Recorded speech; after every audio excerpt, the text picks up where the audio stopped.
नमस्ते दोस्तों, multi dimensional poverty index के मुताबिक बिहार की 50% से भी ज़्यादा आबादी गरीबी रेखा में है, जिसके कारण बिहार पूरे भारत का सबसे ज़्यादा गरीब राज्य बन चुका है। और जहां देश का पर कैपिटा इनकम 2,15,000 है, वहीं बिहार का पर कैपिटा इनकम 74,000 है, जिसके कारण बिहार पूरे भारत का लोएस्ट पर कैपिटा इनकम वाला राज्य बन चुका है।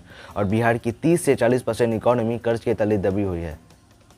जहाँ भारत में एक माँ 2 बच्चे को जन्म देती है, वहीं बिहार में एक माँ 3 से 4 बच्चे को जन्म देती है, जिसके कारण बिहार का फर्टिलिटी रेट पूरे भारत में सबसे ज़्यादा है और जिसका इम्पैक्ट बिहार की आबादी में पड़ता है। बिहार की आबादी 13 करोड़ है, जो कि पूरे भारत का तीसरा सबसे ज़्यादा आबादी वाला राज्य बन चुका है। तो नमस्ते दोस्तों, इस वीडियो को हम शुरू करते हैं। इस वीडियो में हम बिहार की ओवरऑल इकोनॉमी को समझेंगे। तो 1947 में भारत को आज़ादी मिलने के बाद 1950 में बिहार को भारत का भाग बना दिया जाता है।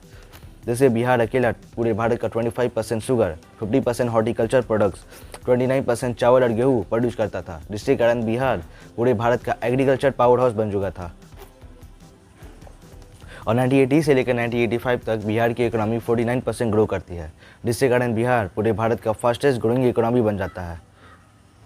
और अगर हम बात करें बिहार के मिनरल रिसोर्सेज की, तो बिहार अकेला पूरे भारत का 40% कोयला प्रोड्यूस करता है, 32% बॉक्साइट, 59% कॉपर, 17% आयरन और 18% सिल्वर और 16% मिका प्रोड्यूस करता है, जिसके कारण बिहार पूरे भारत का मिनरल रिच राज्यों में से एक बन चुका था 90s में।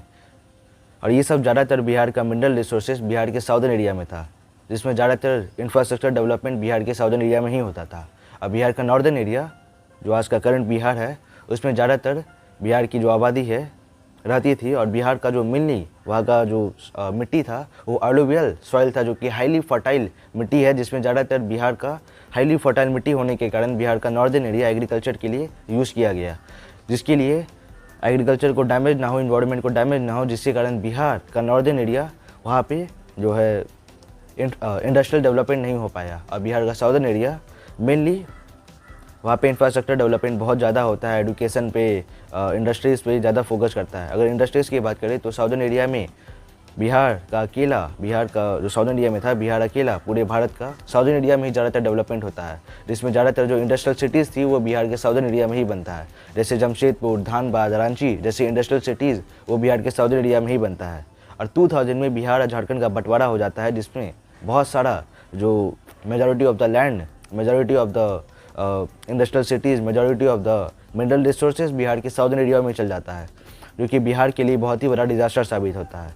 तो खैर, अब हम बिहार, लेकिन और भी बिहार के जो इकोनॉमिक डिक्लाइन के कारण हैं, जैसे इंफ्रास्ट्रक्चर पे, एजुकेशन पे, हेल्थ केयर पे इन्वेस्ट नहीं करना, फोकस नहीं करना, और इंडस्ट्रीज से ज़्यादा, इंफ्रास्ट्रक्चर से ज़्यादा कास्ट बेस्ड पॉलिटिक्स पे फोकस करना, जिसके कारण बिहार का बर्बादी हुआ। तो खैर, अब हम बिहार की करंट जीडीपी पे आते हैं।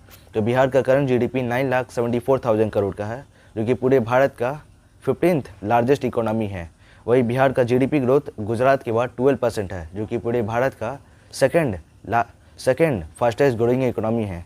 वही बिहार का पर कैपिटा इनकम की बात करें तो बिहार का मंथली सैलरी 6,000 है और ईयरली सैलरी 74,000 है, जो कि पूरे भारत का लोएस्ट पर कैपिटा इनकम वाला राज्य बिहार ही है। वही अब हम बिहार की इकोनॉमी में सेक्टर कंट्रीब्यूशंस को देखते हैं। बिहार की इकोनॉमी में 59% सर्विसेज का, 26% एग्रीकल्चर का और 8% इंडस्ट्रीज़ का कंट्रीब्यूशंस है।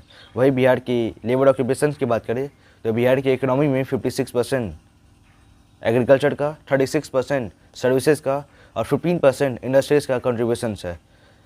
और अगर हम बिहार की मेजर इंडस्ट्रीज़ की बात करें तो रिसेंटली 15 शुगर मिल फैक्ट्रीज़ बनाने का प्रपोजल्स आया है, जिसमें बताया जा रहा है कि 3700 करोड़ से भी ज़्यादा का इन्वेस्टमेंट आएगा, जिसमें बिहार की गवर्नमेंट ने रिसेंटली अप्रूवल दे दिया है। और बिहार की मेजर इंडस्ट्रीज़ जैसे टेक्सटाइल, लेदर, सीमेंट, ब्रेवरी, ये सब बिहार की मेजर इंडस्ट्रीज़ है। वही अगर हम बिहार की एक्सपोर्ट्स एंड इम्पोर्ट को देखें तो बिहार मेनली 17,000 करोड़ का एक्सपोर्ट करता है, जिसमें पेट्रोलियम, सीरियल्स और चावल शामिल है।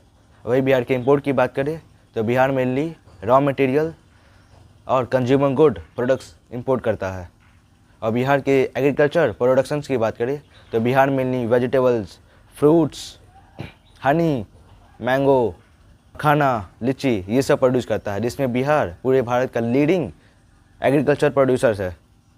और बिहार या तो अगर हम ये देखें कि बिहार की गवर्नमेंट का इनिशिएटिव्स और पॉलिसीज़ ले रही है जिससे राज्य में ओवरऑल डेवलपमेंट हो सके और राज्य का इतनी बुरी स्थिति से उभर सके, तो बिहार की गवर्नमेंट कुछ इनिशिएटिव्स ले रही है जिससे राज्य में डेवलपमेंट हो सके और पॉलिसीज़ ले रही है।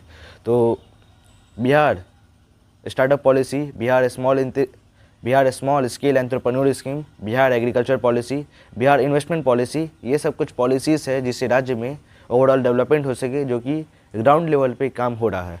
तो इस वीडियो को अब एंड करते हैं। इस वीडियो में आपको कुछ नॉलेज मिला हो और ऐसे ही रिसर्च ओरिएंटेड वीडियोस आपको पसंद हो तो लाइक सब्सक्राइब कीजिए। मिलते हैं एक नई वीडियो में।